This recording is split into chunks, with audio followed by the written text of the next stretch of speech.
Yo, what's going on guys? Jared here. Today I have another video for you, and today we're going to be going over the different Runic variations for the March 2023 format. So we have 6 different variations here that we are going to go over. It's going to be Sword Soul, Sprite, the pure stun version, Notoria, Plunder Patrol, and Fur Hire.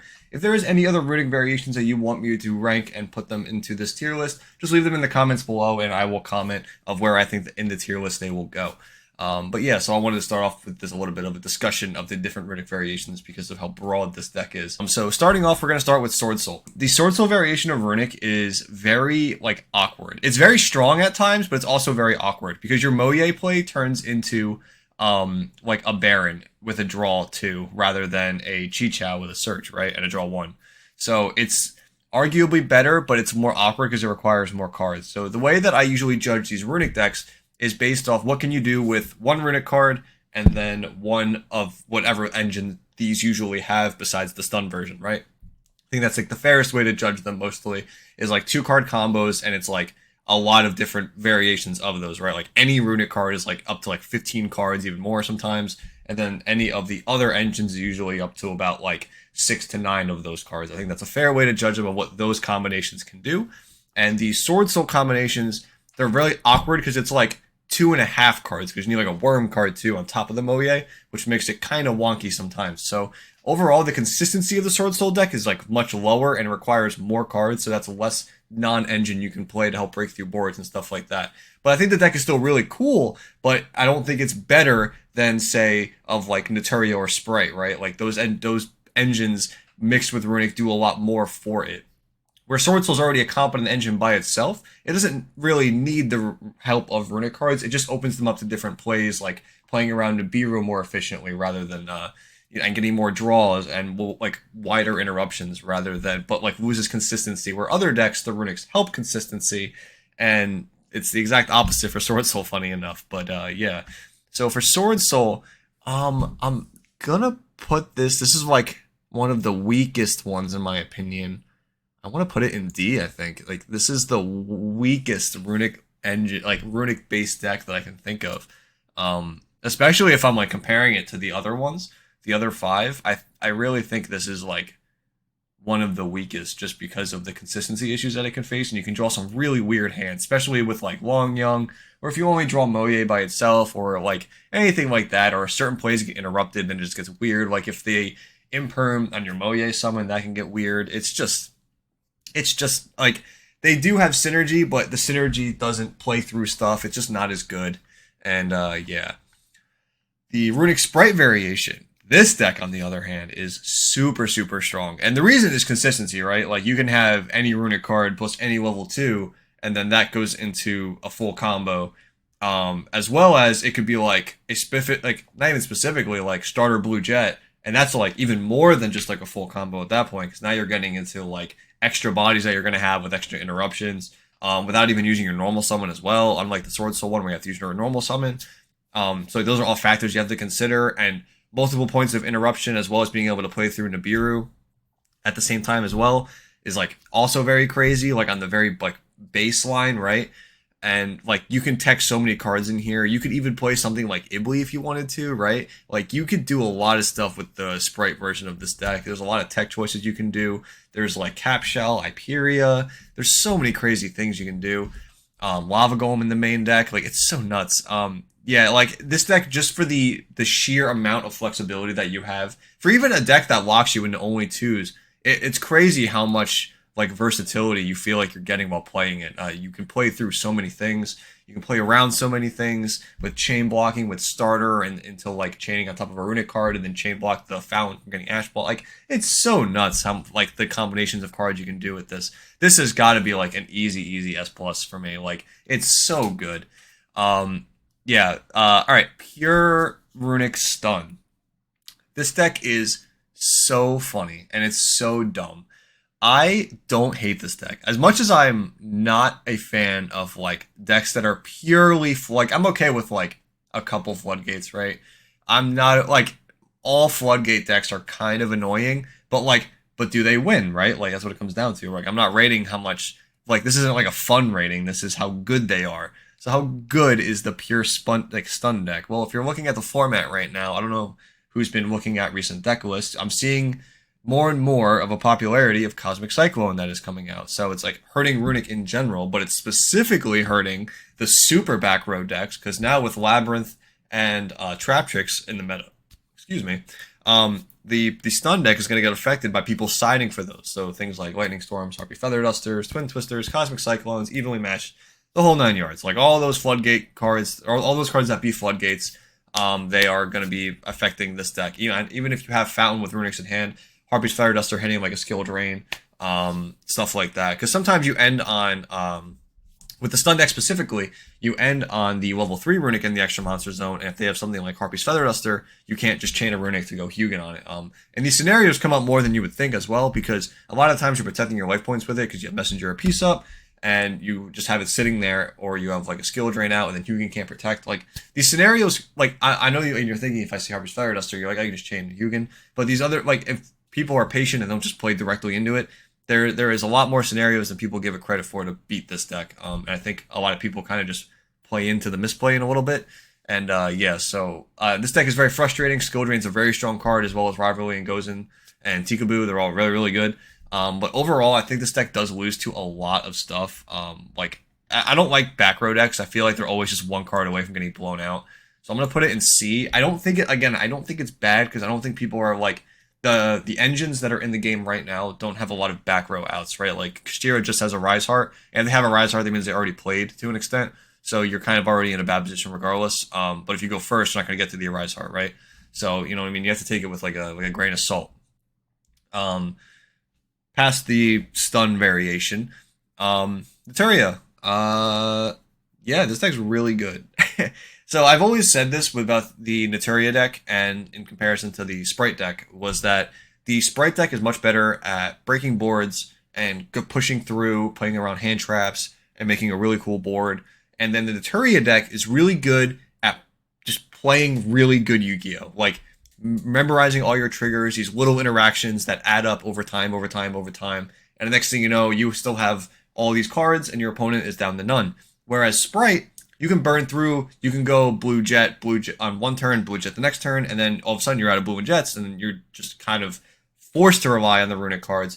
The Notoria cards are constantly coming back with Camellia's effect and Blessing's effect, and if you synchro summon into like a Beast or Barkion, they can come back. You can use Baron to Floor to bring stuff back. Like, you have a lot of resurrection in this deck, and it like as the game prolongs, you have a more and more chance of winning the game, because the game's going in the direction you want to go. But it's not as strong right now breaking boards, because if they have a Rise Heart, for instance, and you go activate normal summon Mole Cricket going second, and then you activate it, banish it, of course, summon out Camellia and the Sunflower. So the Rise Heart's going to activate, and a lot of people are like, oh, you just tribute off the Sunflower and the Camellia, and then they negate and destroy the Rise Heart, and then it outs it, which is like, yeah, you're right, it is going to out it. But it's not like good, because you lose your Sunflower, you lose your whole Notoria engine like immediately. You can't even use the Camellia when you summon it, and then you also, you also can't even what's it called? You can't even get back to Sunflower. You don't have Mole Cricket in a graveyard. You couldn't dump Tree to get follow up. Your Blessings in hand are dead. So like you lose a lot just from going into an Rise Heart with this deck, and that's not even considering the fact that you might not even have Mole Cricket. It could just be Camellia, which does nothing. It could be Sacred Tree, which does nothing. That's why I think it's a little worse than the Sprite deck, but I'm still going to put it in S tier, because I think this deck is better than Sprite into like every other matchup. But because we're in a Kashtira specific dominant format, I think the Sprite deck has a little edge over it. That's just my personal opinion, but that's where I think these decks lie right now. Yeah, so Plunder Patrol Runic. This is a newer deck, which I'm not going to lie, I have not tested this deck as much as I'd like to, but it, like, I've seen videos, I've been like theorizing with it a little bit, I understood how it worked. It's really cool. It's really cool. I really liked it. There is some things I don't like. A lot of it is, so your opponent needing an attribute to use your Plunder's cards, obviously. I'm not a fan of your opponent having to do something for your deck to like fundamentally work. So like them having attributes to be able to do stuff. I am a huge fan of Jord being able to make that into like a level 8 synchro, giving them a token, especially against Kashtira. Like that's super cool. Going second, the deck has some like kind of neat plays with Blackbeard being able, and you get like extra draw power too. So there's a lot of things going for it. But like the question comes down to again is the combos that the Plunder deck is doing better than the Notoria or the Sprite deck, right? Because you have to put these decks all in comparison if you're thinking about what to play for a competitive event, especially with the 250th YCS coming up. So I personally think that Plunder is worse than both Notoria and Runic, but I don't think it's bad by any means, right? Like I think this is like I think it's unexpected, and I think a lot of people don't know what the Plunder cards do, and they can play into stuff by accident. But I think a good Plunder player could like really, really just, like nail it home and like punish a lot of people who don't know how the cards work properly. But it does get hurt by Ash Blossom a lot at the same time, and that's seeing a lot of play because of Branded as well. So I think I'm gonna put it in B, just because of like that. I don't think it's again like B's like still fine for a tournament. I think I consider B like you could play this at an event. Like that's like the B and up to me is like it's just like I wouldn't play it at an event compared to these two, but like I don't think this could top, right? Like that's pretty much where I'm at. Like this could be a topping. Like these are winning lists. This could be like a topping list in my opinion.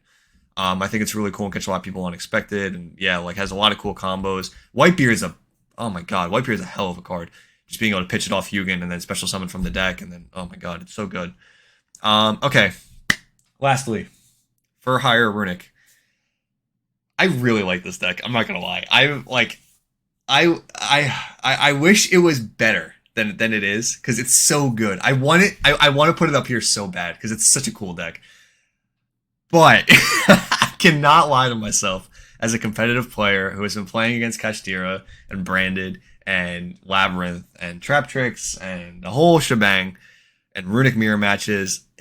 I think it's here personally, and the reason is that it has those two cards. The two cards crazy with like Rex and a Hugin, like that two card is nuts. Then you also get it's nice to get to play Fossil Dig, so you get like a lot of extra consistency in that matter. Oh yeah, that was the other issue with the Plunder is that there's only certain ones you don't want to open up with the Runic cards. Sort of meant to mention that as well, but yeah, with the Fur Hire one, you can open up like Rex and a guy and a Runic, and then like that's like full combo. You can also open up like B with like another like an extra Fur Hire and plus like any Runic, and that's also still like full combo because now we have Donner, and Donner's just like a crazy card. So like you get like a lot of weird combinations to be able to play, but in those weird combinations, if you're like hand trapped, you can get punished very heavily. The Fur Hire engine in itself, I think, is like very linear. And this was the issue when Fur Hire came out too, as well. This is like it's just how the deck plays that makes it so like I want it to be better, but like it's not like it's so linear of just like summon guy, activate, summon guy, activate, summon guy, and like they all trigger. So like if you stop the first guy, sometimes like that's just enough, right? Same thing where if they like use like a floodgate on, let's say like your normal summon of like Rex, and you don't have something like Rookie already, or they floodgate your beat and you can't get rid of it. That can like lock you out. I don't know if you could Rookie it face down. I didn't look that up before this video, but yeah, like stuff like that. Like, you know what I mean? Like stuff that interrupts the deck, it can hurt a lot more. And then you also get some awkward hands as well, because you're playing obviously 3 Rookie, and extra Rexes don't really in the later stages of the game don't do anything when the Runic deck's trying to stall and grind. Where the Fur Hire, like you're gonna draw so many cards and you're gonna get through them all, but like there's a lot of wonky draws as well that make it kind of awkward. The interruptions being, Raphael, the Wiz, the Rex in the graveyard, a special back, and maybe play the pop guy, destroy a card. The extra draws are insane. Like obviously that's just nuts. You can draw 6 cards in one turn, which is crazy because of the Link 3. Yeah, like I said, it has so much going for it, but at the same time, it has like it's just like little things that like pull it back from like greatness to me, and I really want to put it in S, but it's so close. It's so close. Man. But I think I have to put it in A. I think I like it there. I like this list. I think this is like perfect because I just really this is probably the order of where I'd put them like of like best to worst right now in the current format of for March. and especially going into 250th YCS, this is where I personally put them. And yeah, if you guys disagree with me or you have any opinions, this is my opinion. Or you may disagree, you can put them in the comments. It's fine. I don't care. This is just me. So if you have any disagreements or any points you want to point out, feel free to put them in the comments. I'll read them. I got no hard feelings that anyone disagrees with me. But overall, this is gonna be my tier list for all of the Runic variations currently in the meta. And yeah, I hope you guys enjoyed this tier list, and I will see you guys in the next video. Bye, guys.